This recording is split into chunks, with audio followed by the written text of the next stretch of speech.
2 दिन पहले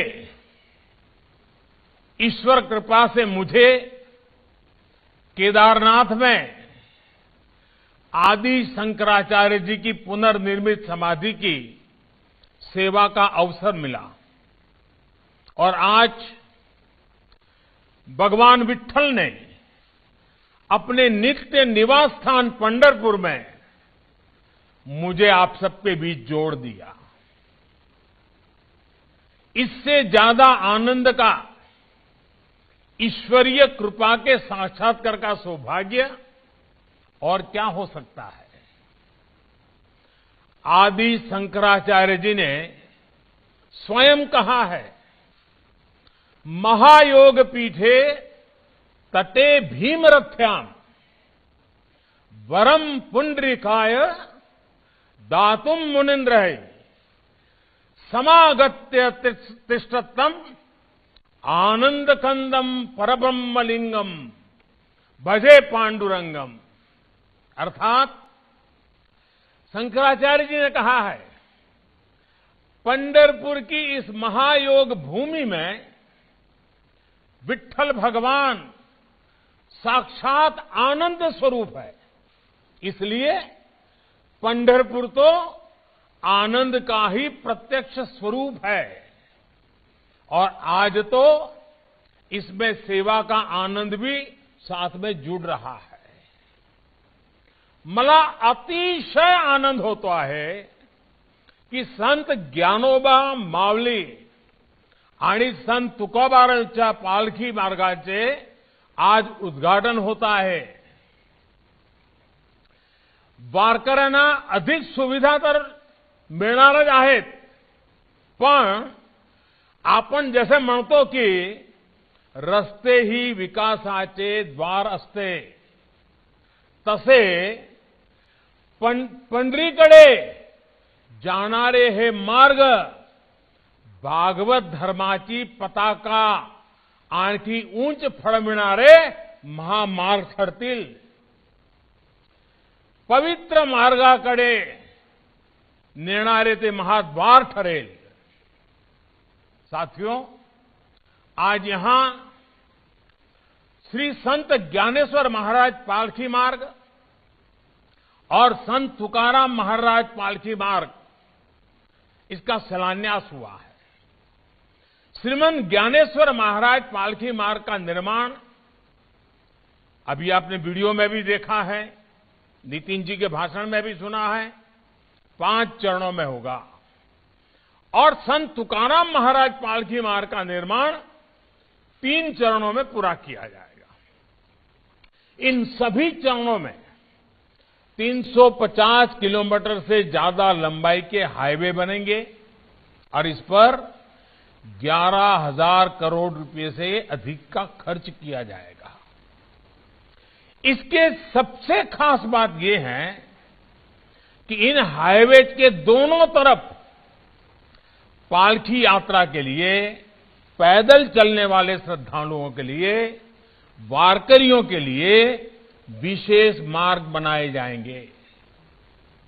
इसके अलावा आज पंढरपुर को जोड़ने वाले करीब 225 किलोमीटर लंबे नेशनल हाईवे का भी शुभारंभ हुआ है, लोकार्पण हुआ है। इनके निर्माण पर करीब 1200 करोड़ रुपए खर्च किए गए हैं। सतारा, कोल्हापुर, सांगली, बीजापुर, मराठावाड़ का एक क्षेत्र, उत्तरी महाराष्ट्र का क्षेत्र, इन सभी स्थानों से पंढरपुर आने वाले श्रद्धालुओं को ये नेशनल हाईवे बहुत मदद करेंगे। एक तरह से ये महामार्ग भगवान विट्ठल के भक्तों की सेवा के साथ साथ इस पूरे पुण्य क्षेत्र के विकास का भी माध्यम बनेंगे। विशेष रूप से इसके जरिए दक्षिण भारत के लिए कनेक्टिविटी और बेहतर होगी। इससे अब और ज्यादा श्रद्धालु यहां आसानी से आ सकेंगे और क्षेत्र के विकास से जुड़ी अन्य गतिविधियों को भी गति मिलेगी।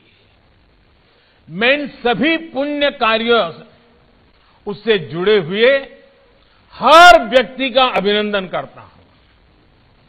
ये ऐसे प्रयास हैं जो हमें एक आत्मिक संतोष प्रदान करते हैं, हमें जीवन की सार्थकता का आभास कराते हैं। मैं भगवान विट्ठल के सभी भक्तों को, इस क्षेत्र से जुड़े सभी लोगों को पंढरपुर क्षेत्र के इस विकास अभियान के लिए बहुत बहुत बधाई देता हूं। मी सर्व वारकऱ्यांच्या नमन करतो, त्यांना कोटी कोटी अभिवादन करतो। मैं इस कृपा के लिए भगवान विट्ठल देव जी के चरणों में अपना नमन करता हूं, उन्हें साष्टांग प्रणाम करता हूं। मैं सभी संतों के चरणों में भी अपना नमन करता हूं। साथियों, अतीत में हमारे भारत पर कितने ही हमले हुए हैं। सैकड़ों साल की गुलामी में ये देश जकड़ा गया,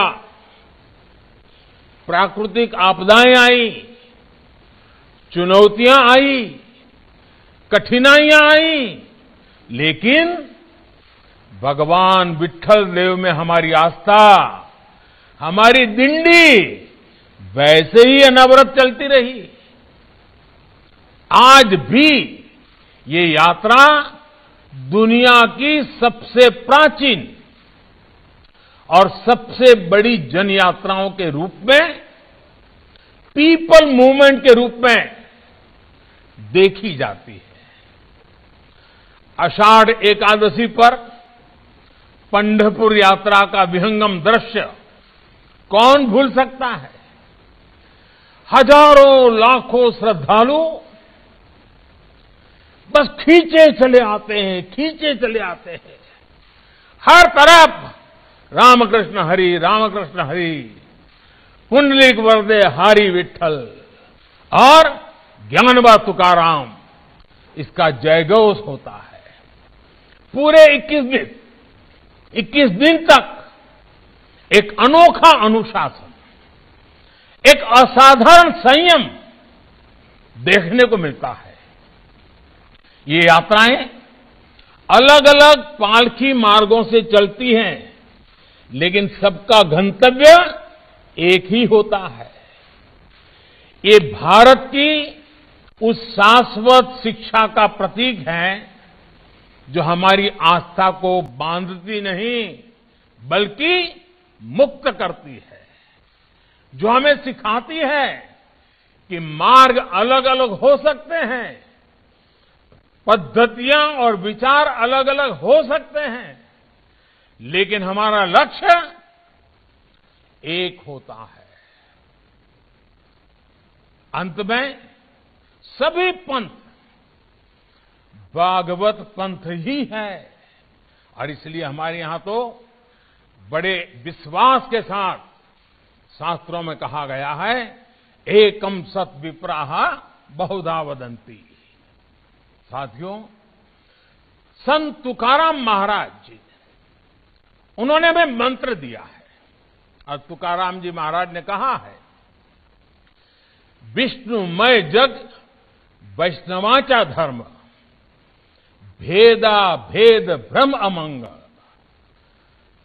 ऐकाजी तुम्ही भक्त भागवत, कराल ते हित सत्य करा, कोणाही जीवाचा न घडो मत्सर, वर्म सर्मेश्वर पूजनाचे। यानी विश्व में सब कुछ विष्णुमय है, इसलिए जीव जीव में भेद करना, भेदभाव रखना ही अमंगल है। आपस में ईर्ष्या न हो, द्वेष न हो, हम सभी को समान माने, यही सच्चा धर्म है। इसलिए दिंडी में कोई जात पात नहीं होता, कोई भेदभाव नहीं होता, हर वारकरी समान है, हर वारकरी एक दूसरे का गुरु भाव है, गुरु बहिन है, सब एक विठ्ठल की संतान है, इसलिए सबकी एक जाति है, एक गोत्र है, विठ्ठल गोत्र। भगवान विठ्ठल का दरबार हर किसी के लिए समान रूप से खुला है। और जब मैं सबका साथ, सबका विकास, सबका विश्वास कहता हूं, तो उसके पीछे भी तो इसी महान परंपरा की प्रेरणा है, यही भावना है। यही भावना हमें देश के विकास के लिए प्रेरित करती है, सबको साथ लेकर सबके विकास के लिए प्रेरित करती है। साथियों, पंढरपुर की तो आभा, पंढरपुर की अनुभूति और पंढरपुर की अभिव्यक्ति सब कुछ अलौकिक है। आपण म्हणतो ना, माझे माहेर पंढरी आहे भिवरेच्या तीरी। वाकई पंढरपुर मां के घर की तरह है, लेकिन मेरे लिए पंढरपुर से दो और भी बहुत खास रिश्ते हैं। और मैं आज संत जनों के सामने कहना चाहता हूं, मेरा विशेष रिश्ता है। मेरा पहला रिश्ता है गुजरात का, द्वारिका का। भगवान द्वारकाधीश ही यहां आकर विठ्ठल स्वरूप में विराजमान हुए हैं। और मेरा दूसरा रिश्ता है काशी का। मैं काशी से हूं और ये पंढरपुर हमारी दक्षिण काशी है। इसलिए पंढरपुर की सेवा मेरे लिए साक्षात श्री नारायण हरि की सेवा ही है। ये वो भूमि है जहां भक्तों के लिए भगवान आज भी प्रत्यक्ष विराजते हैं। ये वो भूमि है जिनके बारे में संत नामदेव जी महाराज ने कहा है कि पंढरपुर तब से हैं जब संसार की भी सृष्टि नहीं हुई थी। ऐसा इसलिए क्योंकि पंढरपुर भौतिक रूप से ही नहीं, बल्कि भावनात्मक रूप से हमारे मनों में भी बसती है। ये वो भूमि है जिसने संत ज्ञानेश्वर, संत नामदेव, संत तुकाराम और संत एकनाथ जैसे कितने ही संतों को युग संत बनाया है। इस भूमि ने भारत को एक नई ऊर्जा दी, भारत को फिर से चैतन्य दिया।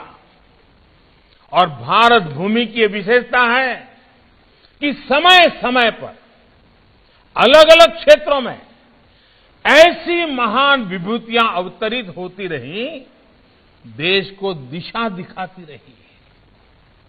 आप देखिए, दक्षिण में माधवाचार्य, निम्बार्काचार्य, वल्लभाचार्य, रामानुजाचार्य, पश्चिम में नरसिंह मेहता, मीराबाई, धीरो भगत, भोजा भगत, प्रीतम। तो उत्तर में रामानंद, कबीरदास, गोस्वामी तुलसीदास, सूरदास, गुरु नानक देव, संत रैदास। पूर्व में चैतन्य महाप्रभु और शंकर देव जैसे अनेक संतों के विचारों ने देश को समृद्ध किया। अलग अलग स्थान, अलग अलग कालखंड, लेकिन एक ही उद्देश्य, सबने भारतीय जनमानस में एक नई चेतना फूंकी, पूरे भारत को भक्ति की शक्ति का आभास कराया। इसी भाव और इसी भाव में हम ये भी देखते हैं कि मथुरा के कृष्ण गुजरात में द्वारकाधीश बनते हैं, उडुपी में बालकृष्ण बनते हैं और पंढरपुर में आकर विठल रूप में विराजित हो जाते हैं। यही भगवान विठल दक्षिण भारत में कनकदास और पुरंदरदास जैसे संत कवियों के जरिए जन जन से जुड़ जाते हैं और कभी लीलाशुक के काव्य के में से केरल में भी प्रकट हो जाते हैं। यही तो भक्ति ही है जो जिसकी शक्ति जोड़ने वाली शक्ति है और यही तो एक भारत श्रेष्ठ भारत के भव्य दर्शन है। साथियों, वारकरी आंदोलन की और एक विशेषता रही और वह यह है, पुरुषों से कदम मिलाकर वारी में चलने वाली हमारी बहनें देश की मातृशक्ति, देश की स्त्री शक्ति। पंडरी की वारी अवसरों की समानता का प्रतीक है।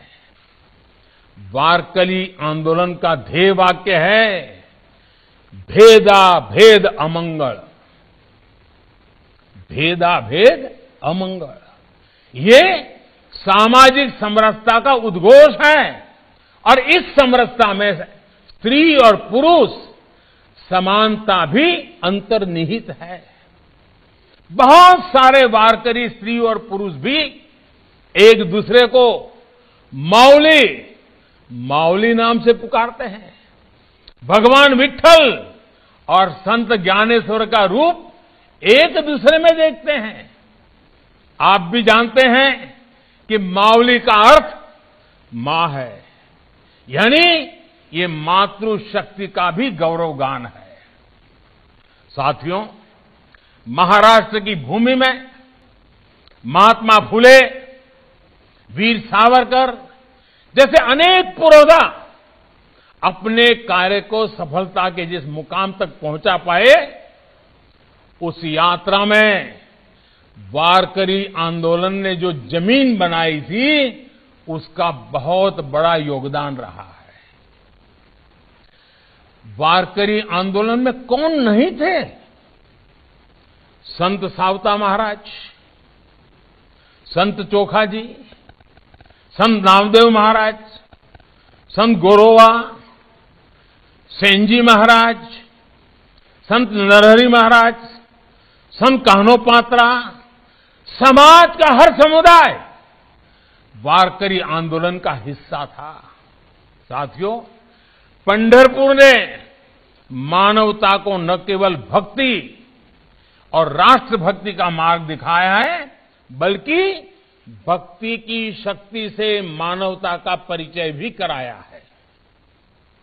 यहां अक्सर लोग भगवान से कुछ मांगने नहीं आते। यहां विठ्ठल भगवान का दर्शन, उनकी निष्काम भक्ति ही जीवन का ध्येय है। काय विठू माऊलीच्या दर्शनाने डोळ्याचे पारण्या फिरते की नहीं? तभी तो भगवान यहां खुद भक्तों के आदेश पर युगों से कमर पर हाथ रख करके खड़े हैं। भक्त पुंडिक ने अपने माता पिता में ईश्वर को देखा था, नर सेवा नारायण सेवा माना था। आज तक वही आदर्श हमारा समाज जी रहा है। सेवा दिंडी के जरिए जीव मात्र की सेवा को साधना मानकर चला रहा है। हर वारकरी जिस निष्काम भाव से भक्ति करता है, उसी भाव से निष्काम सेवा भी करता है। अमृत कलश दान, अन्नदान, ये गरीबों की सेवा के प्रकल्प तो यहां चलते ही रहते हैं।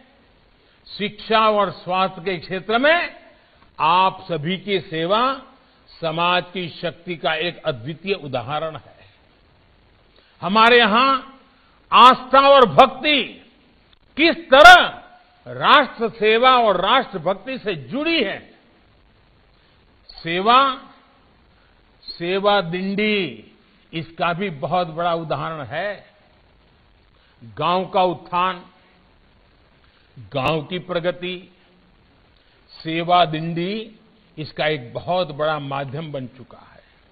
देश आज गांव के विकास के लिए जितने भी संकल्प लेकर के आगे बढ़ रहा है, हमारे वारकरी भाई बहन उसकी बहुत बड़ी ताकत है। देश ने स्वच्छ भारत अभियान शुरू किया तो आज विठोबा के भक्त निर्मल वारी अभियान के साथ उसे गति दे रहे हैं। इसी तरह बेटी बचाओ बेटी पढ़ाओ अभियान हो, जल संरक्षण के लिए हमारे प्रयास हो, हमारी आध्यात्मिक चेतना हमारे राष्ट्रीय संकल्पों को ऊर्जा दे रही है।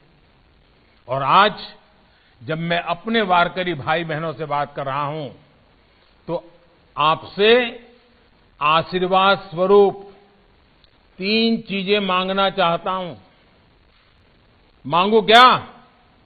जरा हाथ ऊपर करके बताइए, मांगू क्या? आप देंगे? देखिए, जिस प्रकार से आप सबने हाथ उठा करके एक प्रकार से मुझे आशीर्वाद दिए हैं, आपका हमेशा मुझ पर इतना स्नेह रहा है कि मैं खुद को रोक नहीं पा रहा। मुझे पहला आशीर्वाद वो चाहिए कि ये श्रीमंत ज्ञानेश्वर महाराज पालकी मार्ग का निर्माण होगा। जिस संत तुकाराम महाराज पालकी मार्ग का निर्माण होगा, उसके किनारे जो विशेष पैदल मार्ग बन रहा है, उनके दोनों तरफ हर कुछ मीटर पर छायादार वृक्ष जरूर लगाए जाएं। ये करेंगे क्या आप काम? मेरा तो सबका प्रयास है मंत्र ही है। जब ये मार्ग बनकर तैयार होंगे तब तक ये पेड़ भी इतने बड़े हो जाएंगे कि पूरा पैदल मार्ग छायादार हो जाएगा। मेरा इन पालकी मार्गों के किनारे पड़ने वाले अनेक गांवों से इस जन आंदोलन का नेतृत्व करने का आग्रह है। हर गांव अपने क्षेत्र से होकर गुजरने वाले पालकी मार्ग की जिम्मेदारी संभाले, वहां पेड़ लगाए तो बहुत जल्द ये काम किया जा सकता है। साथियों, मुझे आपका दूसरा आशीर्वाद चाहिए।